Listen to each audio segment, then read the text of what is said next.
সম্প্রতি মানিকগঞ্জের গড়পাড়া বাজার এলাকায় ভাস্কর মানবেন্দ্র ঘোষের বাড়িতে আগুন দেয় সন্ত্রাসীরা। সেখানে পুড়ে যায় তার ৩০টিরও বেশি শিল্পকর্ম।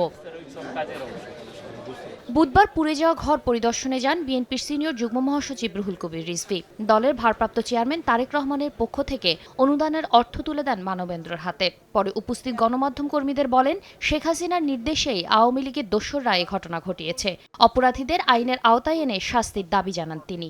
যেহেতু ফ্যাসিবাদ ছিল না, এই কারণে যে আন্দোলন সংগ্রামের নানা প্রতীক তৈরি করে তারা আনন্দ শোভাযাত্রা করেছে, এটাতেই ঈর্ষান্বিত হয়ে আমার মনে হয় স্বয়ং যিনি পালিয়ে আছেন তাদের প্রধান প্রতিভূ, তার নির্দেশেই এখানে ঘাপটি মেরে থাকা তাদের দোসররা এই কাজটা করেছে। এদিন জাতীয় প্রেস ক্লাবে আলোচনা সভায় যোগ দিয়ে দলের স্থায়ী কমিটির সদস্য মির্জা আব্বাস বলেন, প্রশাসনে বিএনপি বসে নেই। আওয়ামী লীগকে যারা পুনর্বাসন করবে তাদের বিরুদ্ধে সংগ্রাম অব্যাহত থাকবে বলেও হুঁশিয়ার করেন তিনি।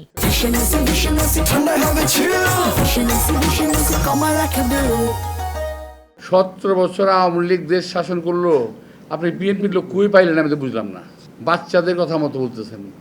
বাচ্চারা যেমন কথা বলে, আমি খাবো না, কেন খাবো না, খাবো না, তা আমি নির্বাচনে যাব না, কেন যাব না, যাব না, বিএনপি বসে রয়েছে এখানে।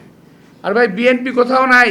আওয়ামী দোসর, আওয়ামী দালাল যারা পুলিশে আছে, যারা বিভিন্ন প্রতিষ্ঠানে আছে, যারা সচিবালয়ের ভিতরে আছে, যারা প্রশাসনে আছে, তাদের সবাইকে চিহ্নিত করে সাজার আওতায় আনতে হবে। আওয়ামী লীগকে যারা দেশে পুনর্বাসিত করার চেষ্টা করবে তাদের বিরুদ্ধে আমাদের সংগ্রাম অব্যাহত থাকবে। বিএনপির শীর্ষ পর্যায়ের নেতাদের বিরুদ্ধে মিথ্যা ছড়িয়ে বিদেশে বসে কিছু ব্লগার অপপ্রচার চালাচ্ছেন বলেও অভিযোগ করেন মির্জা আব্বাস।